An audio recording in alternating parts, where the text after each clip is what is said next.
you ask me, if you just put me in a position to choose, do you want to be killed by a shrapnel or a rocket or to drown? Of course I would choose this, if I have to choose. It's just, you know, life survival. You have a living here, but nothing you can do apart from just have your day and nights, but until you get your response. One town in the northeast of England takes more asylum seekers per head than any other. At the moment, Middlesbrough has around 800, the only place in the country which breaks the government's own limits. Come in, this is my place where I live. Hanis has been living here for 3 months. He still has family in Syria, so we've changed his name. So this is my little library at the moment. An English teacher back home, he now lives in this house, paid for by the Home Office, with men from Egypt and Eritrea as their asylum claims are processed. I'm a very lucky man to be alive, to be here. Like thousands of others, he made it across the sea on a small boat from Turkey this summer, then overland to the English Channel, where he smuggled himself into the UK in the back of this truck.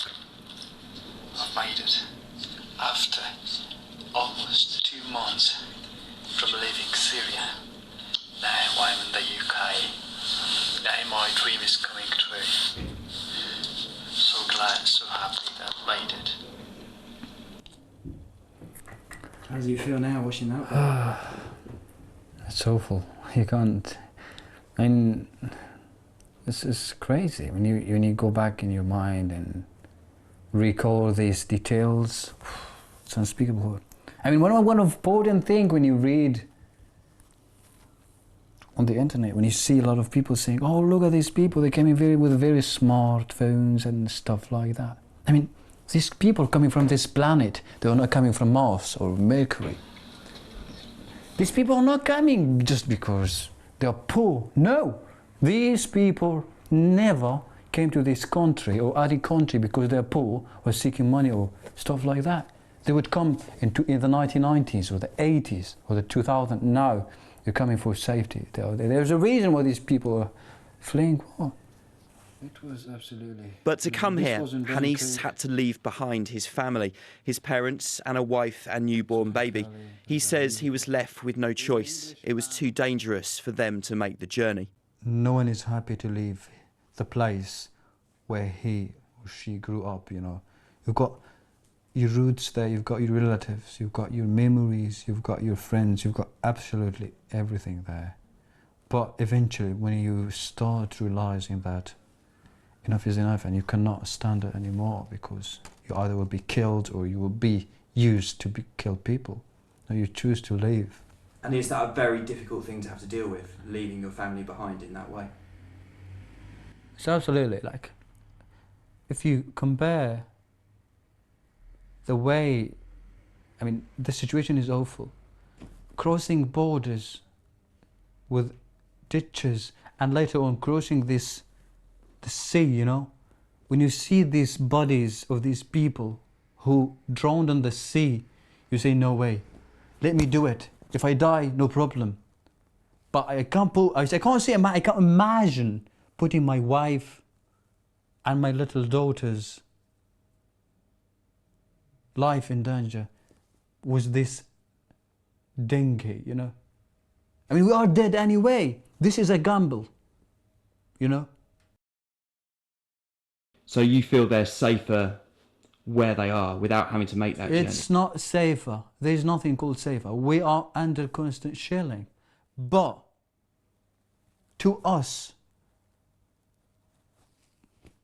the matter, we started choosing between the way that we want to be killed. No, we prefer to be killed by a rocket, you know, a shrapnel, and die immediately than be drawing, or, you know, it's awful.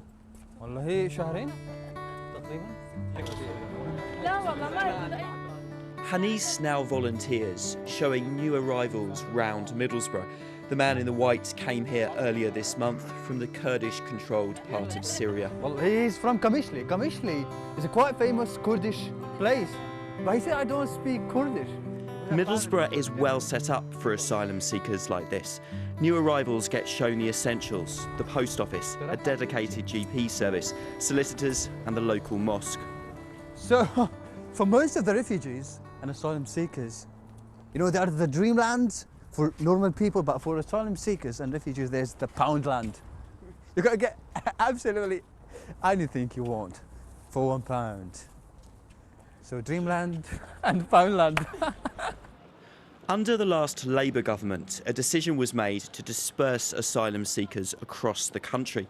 In the northeast, the security firm G4S won the contract to provide that accommodation. With money at stake, there is an incentive to settle people in places like Middlesbrough with a supply of cheap housing. The local MP says he's proud of the way his town has responded, but others now have to play their part. Well, the dispersal system is predicated on the availability of housing. I think that's the inappropriate way to allow this to be a commercial exercise where profit is made out of people's misery. I find that viscerally unacceptable. Does it feel like other parts of the UK aren't doing their bit then? Well, I think that's absolutely right. I think there are towns and cities throughout the UK doing very little by comparison to a town like this. I think we show a very good example as to how people should be welcomed. And quite frankly, if there was the policy was predicated on a different basis, the numbers of people who are seeking sanctuary in our country would melt into our community without anybody knowing they were here. Nevertheless, there does seem to be a perception that immigration has changed this town in recent years, and not always for the better. Anecdotally, at least, pressure on public services comes up a fair bit in conversation. Oh, you've picked on the wrong one. You could have picked on anybody but me. Doctors. 6 weeks, 7 weeks. Hospitals. Appointments cancelled. Schools. You name it, every service that we've put our money into is now overstretched. It's like putting your money in a bank book and saying, there you are, spend my money. I haven't seen any change. I think there's more pressure put on the public services by the cuts that they're having than what there will be from immigration. So it's literally more on the side if they're pulling money away. We're always going to see it. It's just the two have came roughly at the same time. So I wouldn't blame it on the immigrants coming in. I'd blame it on the government just cutting the funds to it. And if we had the money and everything else, fair enough. But to think it's like London in Jack Whittington days, the streets are paved with gold, but they're certainly not. A church hall in the centre of Middlesbrough fills up on a weekday morning. It's busy. 80 turned up this week, all for basic English lessons. A zoo. Do you know the word zoo? Where you go to see animals. Zebra, giraffe, elephant. On this table, a volunteer puts Iraqis and Eritreans through their paces. Can you think of a word with V? Visa. Visa. Yes, that's a very good word. Visa. This is all part of a project funded by the Methodist Church. These asylum seekers are not allowed to work, so the idea here is to get them together, both to meet each other and members of the local community. Turn these young people into athletes. Today, it's the turn of the local Sikh temple to cook everyone lunch. For all the coverage of Syrian refugees at the moment, what strikes you when you look at the faces here is that these people come from all across the world. Elsa Adamson runs the project here. Yeah, so on the list, I've got Albania, that's another one, Libya, Sudan, Syria, Eritrea, Ethiopia, Kosovo, Algeria, Somalia, Iran, Vietnam, so lots of different places. The other thing that's clear today is how easily men outnumber women. Of the 80 that turned up, just 11 are female. The organisers bristle at the suggestion that's because men come looking for work. Instead, they say it's an indication of how dangerous the journey can be. It is more difficult to speak to single female refugees, but Heba agreed to talk to us. She had her asylum claim approved this year. She arrived here with her 2 young boys while heavily pregnant, divorcing her husband in Sudan. Originally from the Darfur region, a part of East Africa still in the middle of a civil war, she made her way to Egypt, then Turkey, then joined a group which flew on to London. مشاكل عامة، مشاكل مع الحكومة يعني أكثر شيء، مشاكل مع النظام الحاكم. هي أكثر شيء بتخلي الناس تطلع من السودان وتجي ديكتاتور.